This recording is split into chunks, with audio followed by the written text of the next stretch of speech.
அனைவருக்கும் வணக்கம். இன்றைக்கும் ஒரு அழகான நாள் எல்லாருக்கும் அமையட்டும் அப்படின்னு ஒரு பிரார்த்தனையுடன், என்ன தெரியுமா, இந்த முகநூல் வழியாக நான் நேற்று ஒரு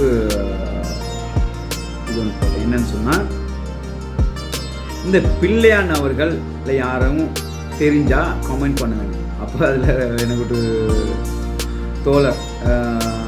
தோழி ஒரு ஆள் வந்து அவரும் யார் அப்படின்னு அவரெல்லாம் அவங்க பேரை கேள்விப்பட்டதே இல்லைன்னு சொல்கிறாங்க. அப்போது முழு உலகத்துக்கே தெரியும், முழு இலங்கைக்கே தெரியும் இப்போது என்ன நடக்குதுன்னு. அப்போது என்ன நடந்ததுன்னு சொன்னால், இந்த விஷயத்தை ஏன் சொல்கிறேன்னு சொன்னால், மலையக மக்களாக இருந்தாலும் சரி, தமிழன் தெமுலு, வடகிழக்கு மக்களாக இருந்தாலும் ஜாப்பனே தெமுலு, අනිකුත් පළාත්වල ඉන්න දෙමුළු ඔක්කොම இந்தியாවට යවන ඕනේ.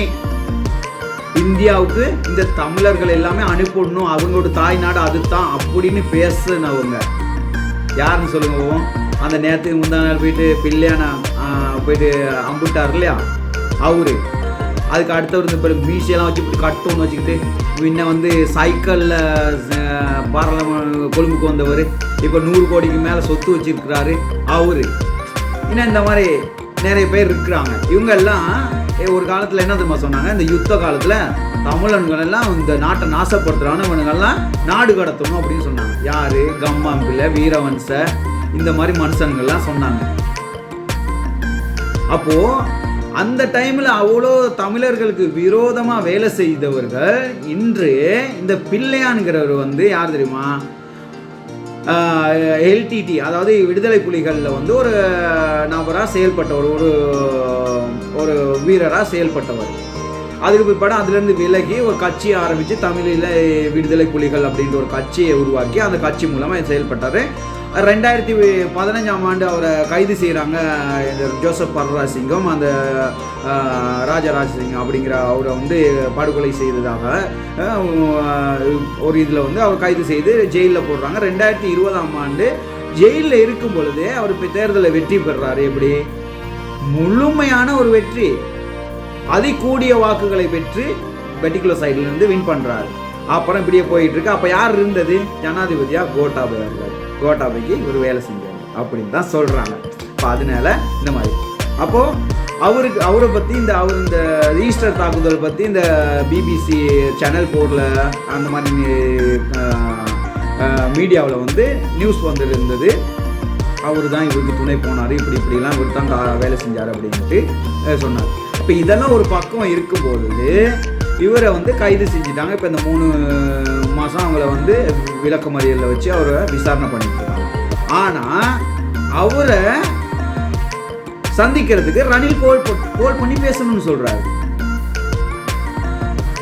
என்னப்பா இது புதுனமாக இருக்குது. ஒரு தமிழன் அங்கிட்டு பார்க்கணும்னா புலிகளில் இருந்தவர் ஒரு இப்படியெல்லாம் தேச துரோகிகளா இல்லாட்டி தமிழர்களை வெறுத்தவர்கள் எல்லாமே அவருக்கு பேசணும்னு சொல்கிறாங்க. அப்புறம் இங்கே கம்மாம்பில இவர் வந்து பச்சை இனவாதி, தமிழர்கள்லாம் இங்கேருந்து கடத்தணும்னு சொன்ன ஆள் அவர். அப்படி அந்த யுத்த காலத்தில் அவ்வளோ வைராக்கியம் கொண்டு இனவாதத்தை உஸ்பேத்தி பேசினவர். அவர் விட்டு வக்கீலாக ஆஜராகிறார். இவர் யார் அவருக்கு வக்காலத்துவாங்க? அவர் ஒரு தமிழன். அப்படி பார்க்க போனால் தமிழன்கள்லாம் இங்கேருந்து அனுப்பணும்னு சொன்னவர் இப்போ இவர் சொல்கிறாரு இவங்களுக்கு நாங்கள் வக்காலத்து வாங்குகிறோம் அப்படின்ட்டு சொல்கிறாரு. அப்போ எங்கே இருக்கு? ஏன்னா அவரு தான் பெரிய ஒரு துரும்பு. எப்போ கோட்டாபய ராஜபக்ச அவர்கள் ஜனாதிபதியாக இருந்த காலத்தில், அவர் ஜனாதிபதியாக வரக்கூடிய காலத்தில் நடந்த சம்பவங்களுக்கெல்லாம் பெரிய ஒரு துரும்பாக இருந்தவர் இவர் தான், பிள்ளையான் சிவனேசதுரை சந்திரகாந்தன்கிறவர். ஏன்னு சொன்னால் நிறைய இடத்துல நியூஸ் கேட்டிருக்காங்க, சொல்லியிருக்காங்க. அதை பற்றி தான் நம்மளும் பேசுகிறோம். அப்போது இப்படி நடந்த விஷயங்கள் எல்லாம் இவர் இப்போ உள்ளுக்கு போயிட்டு அவரை கண்டுட்டு வந்துட்டார். கண்டுட்டு வந்து என்ன சொல்கிறாரு தெரியுமா? ஈஸ்டர் தாக்குதலை பற்றி எதுவுமே சொல்லலை. அப்போ என்ன, ஈஸ்டர் தாக்குதலை செஞ்சவங்க, அதுக்கு உடன்பாடு இருந்தவங்க எல்லாம் சந்தோஷம். ஏன் நம்ப மாட்டோம் அவரு.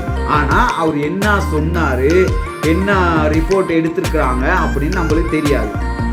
அவர்கிட்ட சொல்லியிருக்காரு. அப்படி என்னன்னு சொன்னா அந்த கம்மாம்பிலங்கிறவர் வந்து மெசேஞ்சர்.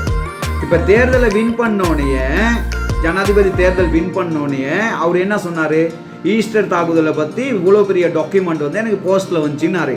அப்புறம் யாரு கொண்டாந்து கொடுத்தாங்கன்னு சொன்னார். அப்புறம் ஜனாதிபதி மாளிகையிலேருந்து எனக்கு வந்துச்சுன்னு சொன்னார். எந்த நடவடிக்கையும் கவர்மெண்டால ஏன் எடுக்க முடியலன்னு தெரியல. ஆனால் கவர்மெண்ட் வசம் இருந்த ஒரு டாக்குமெண்ட்டு ஏன் கைக்கு கிடைக்குதுன்னு சொன்னா கண்டிப்பா அது வந்து இல்லீகல் ஒரு இது ஒன்று. ஏன்னு சொன்னா அவங்க அது கையகப்படுத்தி வச்சிருக்கிறது வெளியிடப்படாத ஒரு டாக்குமெண்ட். இப்ப சாதாரணமா ஓ லெவல் ஏ லெவல் இப்போ ஸ்காலர்ஷிப் லெவலில் எக்ஸாம் பேப்பரில் ஒரு 2 கேள்வியோ 3 கேள்வியோ அந்த பேப்பர் வெளியாகிருச்சுன்னு சொன்னால் அந்த டீச்சர்ஸ் மார்க்கு வேலை இல்லை. அது வெளிப்படுத்தினவங்களுக்கு அப்படியே ஆயுட்காலம் இருந்து அந்த தொழிலே இல்லைன்னு சொல்கிறாங்க.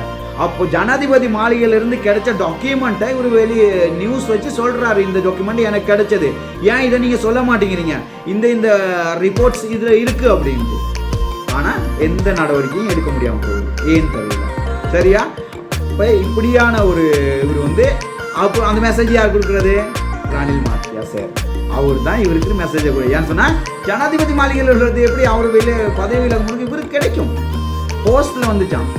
சாதாரணமாக ஒரு 20-25 கிராமுக்கு மேலே இருந்துச்சுன்னு சொன்னால் அதுக்கு வந்து ஒன்று ரெஜிஸ்டர் பண்ணணும். அப்படின்னு சொன்னால் போஸ்ட் அந்த இதில் எல்லாம் போட இயலாது, பெரிய ஒரு பார்சல், அது ஃபைல்.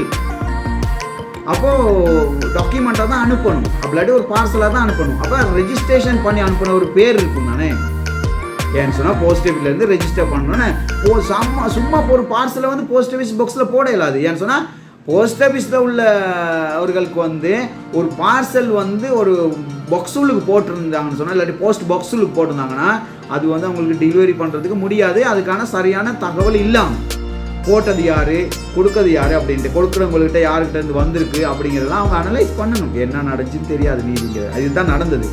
அதனால தான் இப்போ சிவனேசன் துறை சந்திரகாந்தனை வந்து இவங்களெல்லாம், ஆனால் வெளியில் வந்தாருன்னு சொன்னால் அவருக்கு உயிராபத்து இருக்கலாம். ஏன்னு சொன்னால் அவர் என்னமாச்சும் கைது செய்யப்பட்டு என்னமாச்சும் ஒரு விசாரணைகளுக்கு போனால் இந்த ஈஸ்டர் தாக்குதல் சம்மந்தமாக பெரிய புலிகள் இருக்காங்க, அவங்களாம் மாட்டுவாங்க அப்படிங்கிற ஒரு சங்கதின்னு போயிட்டு இருக்கு. இதுதான் நடக்குது. ஆனால் இவரை இன்னும் நம்மளுக்கு தெரியலைன்னு சொன்னால் எவ்வளோ பெரிய பொதுனோ அப்படிங்கிறது அப்படின்னு சொன்னால் நம்ம ஒரு வட்டத்துக்குள்ளுக்கு மட்டும்தான் இருக்கும். அதனால தான் இப்போ இருக்க அரசியல்வாதிகளும் ஏமாத்துறாங்க. அப்படின்னு சொன்னால் இந்த உள்ளூராட்சி மன்றத்தில் கேட்குற அரசியல்வாதிகள் வந்து எவ்வளோ சம்பளம் கிடைக்க போகுது அவங்களுக்கே தெரியாதுன்னு நினைக்கிறேன். எவ்வளோ அவங்க செலவழிக்கிறாங்க அதுவும் உங்களுக்கு தெரியாது. ஆனால் போகிற உள்ளூராட்சி மன்றத்தில் வந்து அவங்களுக்கு இப்போ இந்த மில்லியன் கணக்கில் எல்லாம் வந்து சேவையெல்லாம் செய்ய இயலாது. ரெக்வஸ்ட்மெண்ட் மட்டும்தான் பண்ண முடியும்.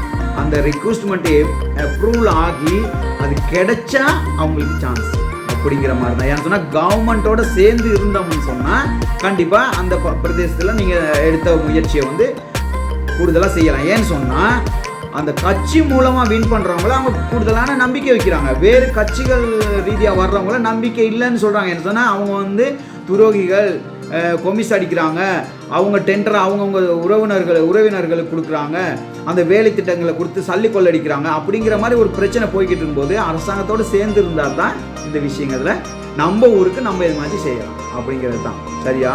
இதை தேடி பாருங்க, மறந்துடாதீங்க. எந்த விஷயமா இருந்தாலும் பேசுங்க.